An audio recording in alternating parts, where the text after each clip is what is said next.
Perhatikan ibu-ibu ini penting sekali ya. Bapak-bapak juga sampaikan kepada anak-anaknya, perempuan, saudarinya. Kata Nabi SAW, semua istri yang taat sama suaminya. Padahal yang ma'ruf ya. Ma'ruf ini maksudnya adalah bukan pelanggaran agama. Semua istri yang taat sama suaminya.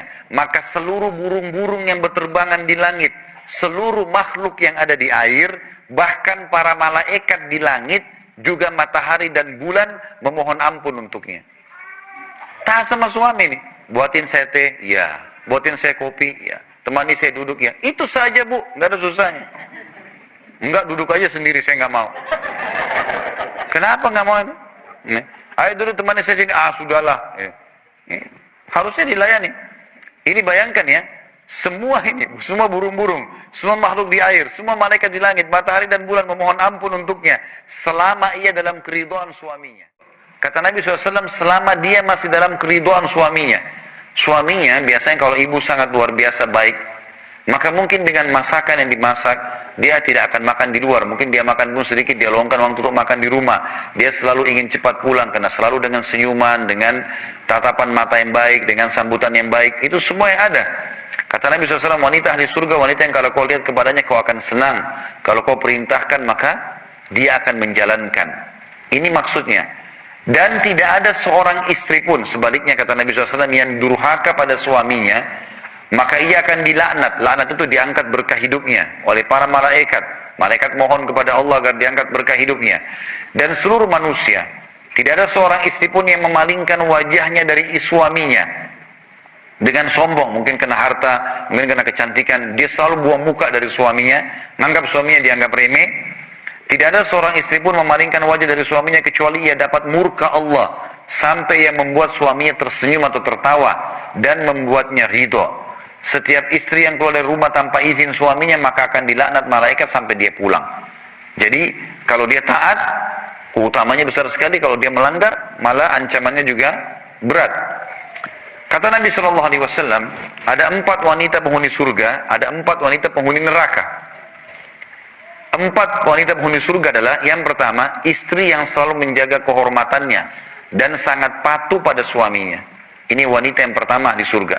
Jadi suaminya segala-galanya bagi dia. Apa saja, iya. Selama itu bukan maksiat, dia lakukan karena Allah Subhanahu wa Ta'ala.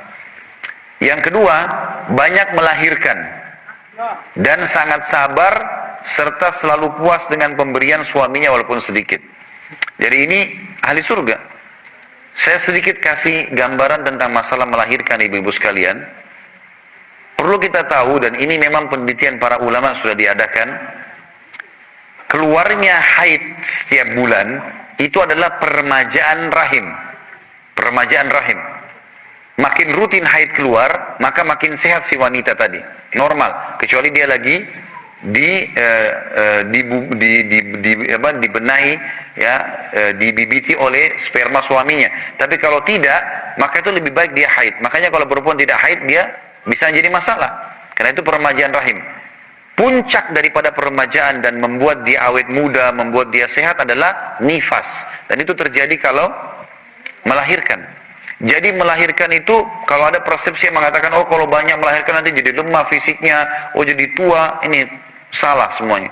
Makanya kita temukan orang-orang tua kita di Indonesia pun banyak yang di kampung-kampung ya, walaupun mereka sudah berumur, tapi Masya Allah matanya masih terang, fisik masih kuat, anaknya banyak. Karena pengaruhnya di situ. Allah nggak mungkin membuat ibu hamil dan suami tidak mungkin hamil, cuma satu pihak. Maka Allah berikan potensi di situ. Hamil itu ada hubungannya dengan pahala besar, ada hubungannya dengan kesehatan. Sama dengan ibu kasih ASI kan. Kalau kita kasih ASI sebenarnya sehat. Banyak orang menganggap, oh kalau kasih ASI itu nanti akan mengganggu payudara dan seterusnya. Itu nggak benar. Padahal itu sebenarnya peremajaan. Karena dia akan sehat dengan sendirinya. Gitu. Seperti itulah. Makanya Nabi SAW mengatakan banyak melahirkan. Dan perintah Nabi SAW, menikahlah dengan wanita yang penuh kasih sayang dan subur, karena aku akan bangga dengan jumlah umatku pada hari kiamat. Mungkin ada di antara bapak ibu bilang, kalau banyak anak susah juga ngurusnya. Betul. Ada waktu kita tersita, tapi kita akan panen pada saat mereka besar, bapak ibu sekalian. Kalau mereka sudah besar, kalau kita atur seperti itu, ya, kita didik dia dengan baik, apalagi ke agama, maka nanti mereka akan berbakti dengan kita.